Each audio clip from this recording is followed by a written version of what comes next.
বাবু বললাম কি আমি না মামা বাড়ি যাচ্ছি বুঝলি, মেঘ করেছে, আমি তো জামা কাপড় তুললাম না, দেরি হয়ে যাচ্ছে। তুই জামা কাপড়গুলো তুলে রাখিস তো বৃষ্টি এলে, ঠিক আছে? আমি যাচ্ছি। আমি ছাতা নেব না, বৃষ্টি আসবে না তো। হ্যাঁ মেঘ তো করেছে, কিন্তু ছাতা নিয়ে গেলে আবার ছাতা নিয়ে আসতে হবে। দেখাগুলো আমি ভুলেই রেখে চলে এলাম ছাতা।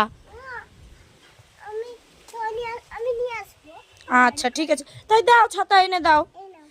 এই এটা তো তোর খেলনা ছাতা, এটা নিয়ে কি আমি যেতে পারবো? এরকম করে মাথায় নিয়ে যাব? দেখি তো, দেখি এরকম করে যাওয়া যায় নাকি। এই এরকম করে কি এই ছাতা নিয়ে যাওয়া যায়?